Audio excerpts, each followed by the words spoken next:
Hello everyone, welcome back to my channel Study Law with Neha Mama. I am back with another video.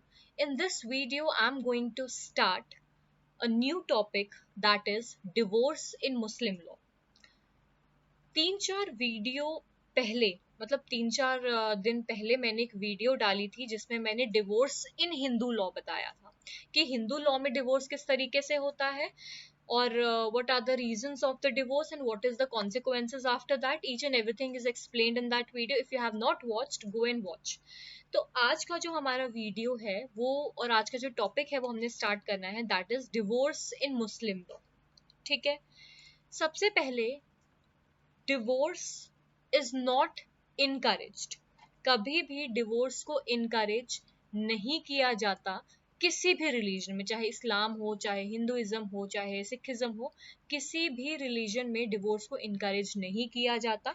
But कई situations हो जाती है जहाँ पे divorce is the ultimate option, where the parties are not compatible with each other, parties are not staying with each other for no reason. ठीक है, तो उस केस में डिवोर्स जो है is the ultimate consequences.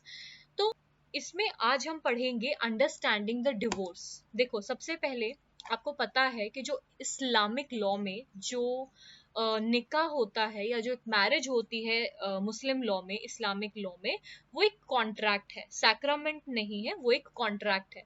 But हमारे Hindu law में जो मैरिज होती है वो एक सैक्रामेंट है, कॉन्ट्रैक्ट नहीं है. So it is a point of differentiation between Hindu law and Muslim law. इसी तरीके से किसी भी कॉन्ट्रैक्ट से जो मैरिज होता है डिसॉल्व किया जाता है, parties are not ready to live with each other. So divorce generally encourage. तो आपको ये पता है कि जो मुस्लिम लॉ होता है उसमें अगर वुमेन को मैरिज अपनी डिसॉल्व करनी है तो किस किस तरीके से कर सकते हैं. कस्टमरी मैकेनिज्म है, एक स्टैट्यूटरी प्रोविजन है. कस्टमरी मैकेनिज्म में जो भी आपका शरिया लॉ है, जिसको पर्सनल लॉ कहते हैं, उसके अकॉर्डिंग भी you can get the divorce. And we have the dissolution of Muslim marriage act 1939, under which you can get the divorce in Muslim law. Then we have customary mechanism. क्या क्या available है women को. देखो, एक है तलाक तफवीज. तलाक तफवीज जो होता है एक डेलीगेटेड फॉर्म ऑफ डिवोर्स होता है. जनरली हमको पता है husband has a right to pronounce talaq under Muslim law. Muslim law में हस्बैंड के पास ये राइट होता है कि वो तलाक तलाक तलाक 3 बार बोलता है and the divorce is done. But यहाँ पे हस्बैंड जो होता है वो अपना राइट जो है डिवोर्स का प्रोनाउंस करने का, जो डिवोर्स का उनका राइट दिया गया है, वो डेलीगेट करता है. किसको? वाइफ को करता है या किसी भी थर्ड पार्टी को करता है. ठीक है, इसमें जनरली तो हमको पता है कि हस्बैंड जो है वो डिवोर्स देता है, बट यहाँ हस्बैंड अपने राइट को डेलीगेट कर देता है. किसको? वाइफ को भी देता है या फिर किसी थर्ड पार्टी को देता है, that you can go and you can pronounce the talaq and you can give me the talaq. ठीक है, अब की पॉइंट्स इसमें क्या होते हैं वो देखो. The power can be conditional और अनकंडीशनल. अब जो ये पावर होती है, मतलब जब हस्बैंड है वो जब राइट ऑफ तलाक और राइट ऑफ डिवोर्स किसी पार्टी को देता है या वाइफ को देता है, तो वो कंडीशन भी इम्पोज कर सकता है या कोई कंडीशन इम्पोज नहीं भी कर सकता. सो कंडीशनल अनकंडीशनल दोनों हो सकते हैं. एक बार जब आपने राइट दे दिया तो आप वो वापस नहीं ले सकते. ठीक है, ये नहीं कि आज आपने वो राइट दे दिया कल को आप वो वापस ले रहे हो, नो. इसके बाद जो वाइफ है having this power can dissolve the marriage herself by pronouncing तलाक. जनरली तो हस्बैंड को दिया जाता है, but when husband voluntarily transfer और डेलीगेट द राइट, तो वाइफ जो है she can dissolve the marriage. Husband even after delegating still retain his own right to pronounce the तलाक. ये नहीं है कि हस्बैंड ने जो है अपना पावर दे दी है टू प्रोनाउंस द तलाक वाइफ को, तो इसका मतलब उसके पास कोई राइट नहीं है. नो, हस्बैंड के पास तो हमेशा परमानेंट जो राइट है टू प्रोनाउंस द तलाक वो तो रहेगा ही रहेगा. उसमें से थोड़ा उसने जो डेलीगेशन दे दी है उस पावर की वाइफ को भी. ठीक है, the right is often included as a protective clause. ये एक तरह का प्रोटेक्टिव क्लॉज होता है वुमेन को. ये जो होता है ये वुमेन को थोड़ा बेटर बेनिफिट इससे मिलता है. ठीक है, सो तलाक की तफवीज में वुमेन के पास ये राइट आ जाता है to pronounce the talaq and to give the talaq on the spot as she thinks fit. ठीक है, बट हस्बैंड के पास यहाँ रहता ही रहता है राइट. एग्जाम्पल देखो, इफ अ हस्बैंड नेग्लेक्ट और mistreat his wife and there is a clause in the marriage contract allowing her to divorce herself she can pronounce talaq. Generally क्या होता है, जब भी मुस्लिम लॉ में मैरिज होती है और जब कॉन्ट्रैक्ट बनाया जाता है तो कॉन्ट्रैक्ट में एक क्लॉज होता है तफवीज करके, तलाक के तफवीज, जिसमें ये कहा जाता है that even if the wife wants not to continue the marriage further तो she can pronounce the talaq and end the marriage. ठीक है। देन वी हैव खुला। होता क्या है, खुला is a form of divorce जिसमें वाइफ इनिशिएट करती है, वो कंसिडरेशन पे करती है हस्बैंड को जो उसको दी गई थी at the time of marriage. आपको पता है मुस्लिम लॉ में क्या होता है, मुस्लिम लॉ में जो हस्बैंड की साइड होते हैं, हस्बैंड वाले जो होते हैं और हस्बैंड उनकी साइड से मेहर दी जाती है, डोवर दिया जाता है, किसको, वाइफ को दिया जाता है। हिंदुइज्म में उल्टा होता है, हिंदुइज्म में जो गर्ल होती है वो ऑफर करते हैं dowry to the husband side, but Muslim में क्या होता है, जो हस्बैंड होते हैं वो मेहर देते हैं, किसको, वाइफ को देते हैं। ठीक है। सो खुला जो होता है ये एक फॉर्म ऑफ डिवोर्स होता है जिसमें वाइफ इनिशिएट करती है that I want to get the divorce, okay, so I want to get the divorce. तो उस केस में जब वाइफ जो है वो इनिशिएट करती है डिवोर्स के लिए, तो जो अमाउंट और कंसिडरेशन उसको दी गई थी at the time of marriage in the form of mehr और डॉवर, तो वो वापस कर देती है हस्बैंड को। ठीक है। तो प्रोसेस क्या होता है कि जो वाइफ होती है proposes separation, offers to return her dower. जो वाइफ को मेहर मिली होती है at the time of marriage by the husband side वो वापस कर देती है। वो हस्बैंड जो होता है वो एग्री होना चाहिए इस प्रोसेस के लिए, और जो प्रोसेस होता है ये म्यूचुअल कंसेंट से होना चाहिए और ये प्रॉपर डॉक्यूमेंटेड होना चाहिए, काजी के सामने होना चाहिए इन फैमिली कोर्ट। ऐसा नहीं है कि हस्बैंड वाइफ जो है दोनों ने मिलकर कंसेंट कर लिया कि ठीक है हम डिवोर्स ले लेते हैं, खुला है and this and that, no. अगर husband and wife they with the mutual consent they wanted to get separated, तो उनको फैमिली कोर्ट जाना पड़ेगा, मुस्लिम फैमिली कोर्ट, वहां पे काजी होंगे, उनके सामने उनको म्यूचुअल कंसेंट और रिटर्न में देना पड़ेगा। ठीक है। After dissolution my wife must observe the iddat period. ठीक है। इद्दत पीरियड क्या होता है, इद्दत पीरियड जो है ये एक पीरियड होता है, जनरली 3 महीने का होता है शायद, जिसमें वाइफ हैज टू स्टे, और जिसमें ये देखा जाता है इफ शी इज प्रेग्नेंट तो जो बच्चा होता है वो उसी के हस्बैंड का होता है जिसके साथ उसकी शादी हुई थी। ठीक है। ये ऑब्जर्व करने के लिए बेसिकली रखा जाता है। What is the significance of khula. देखो, khula gives a wife an exit from the marriage when continued cohabitation is not possible even if husband is not at fault. इसमें wife gets the opportunity to discontinue the marriage. ठीक है। where wife has the right to end the marriage whenever she wants. Of course, there is a consent of the husband as well. Then, lien. Lien एक judicial form of divorce होता है available when husband falsely accused his wife of adultery. If husband falsely makes an objection on the wife or makes false objections on wife regarding the adultery or some uncommon things, तो उस case में wife has a right to go for the divorce. ठीक है।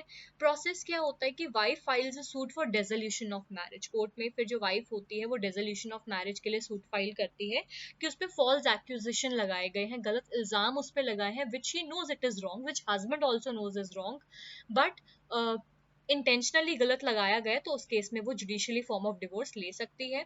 जो case है कहाँ try किया जाता है, फैमिली कोर्ट में किया जाता है, ऑर्डिनरी एविडेंस लॉ के थ्रू। अगर हस्बैंड जो है रिट्रैक्ट करते हैं या अपना क्लेम प्रूव नहीं करते हैं तो मैरिज जो है वो डिसॉल्व हो जाती है। कॉन्सिक्वेंस क्या होता है कि once a marriage is dissolved, marriage और remarriage between the couple is generally prohibited. ठीक है ना। एक बार क्या होता है कि अगर तो एक बार डिवोर्स हो गया फिर दोबारा शादी नहीं होती है मुस्लिम लॉ में। ठीक है।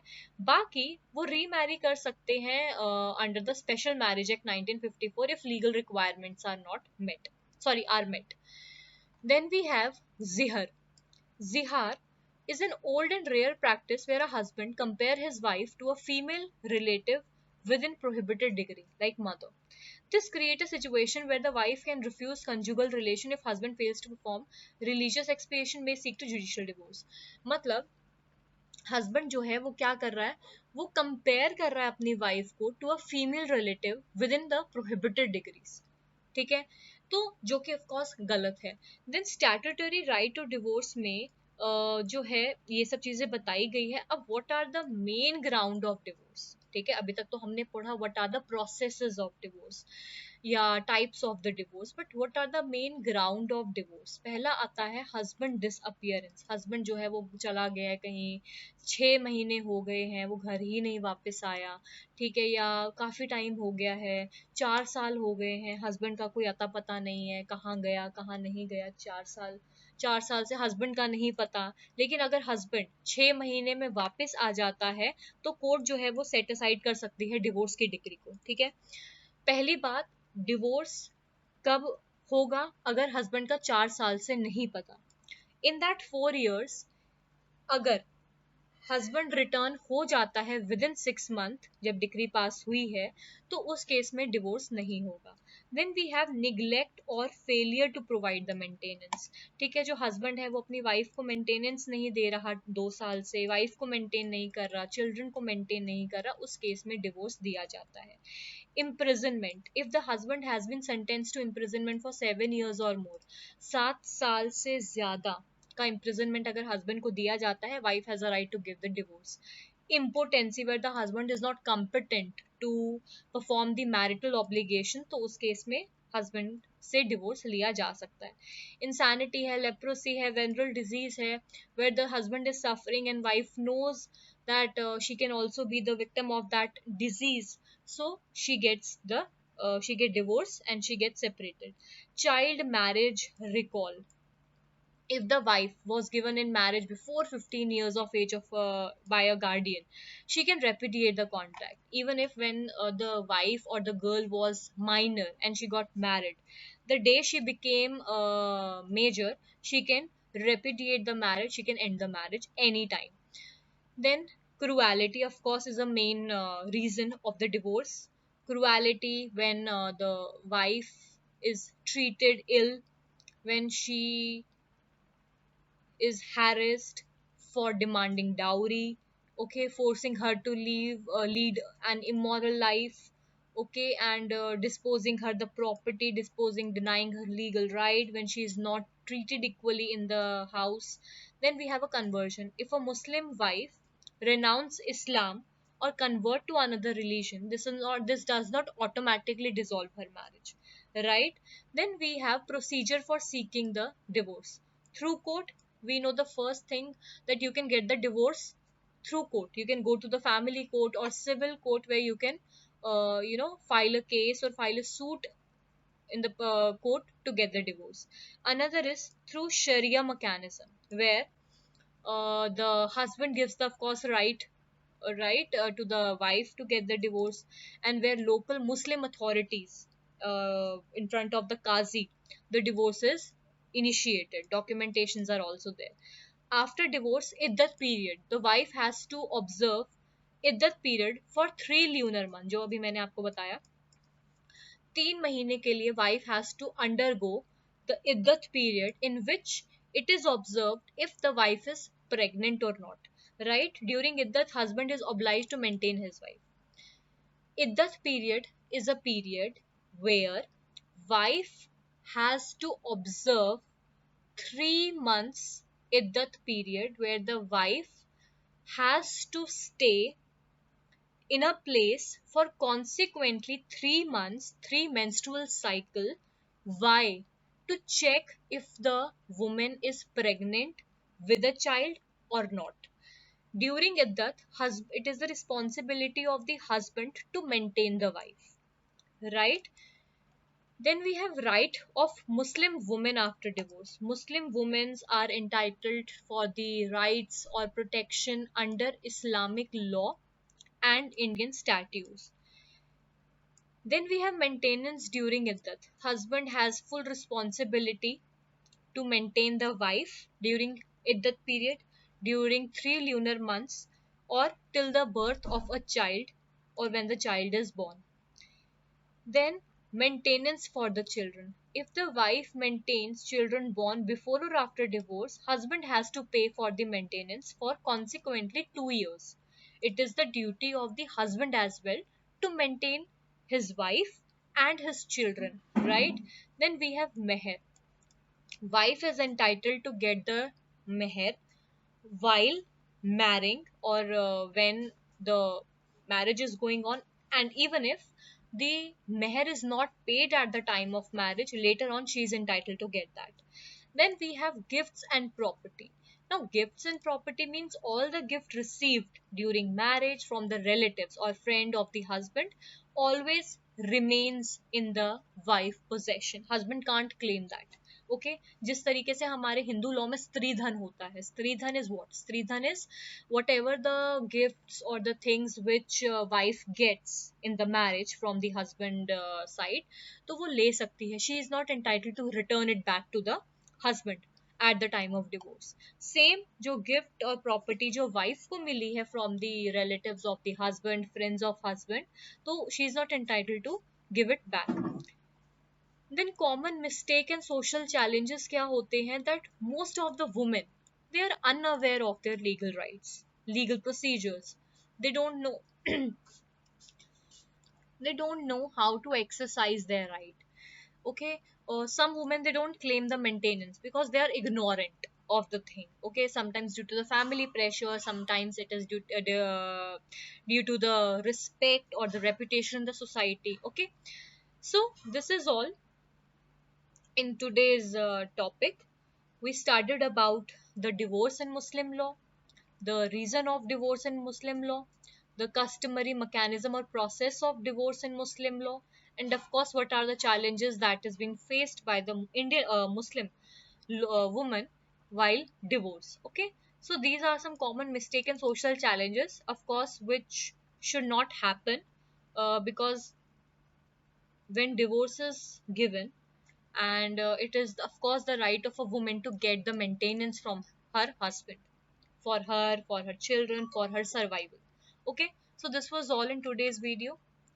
If you like my video, please subscribe to my channel, like my video, and share with your friends. If you have any suggestions, any doubt, any topic which you need to understand, which you think that I should teach you, you can drop message in the comment box. I will see and I will get back to you. Thank you and have a nice day.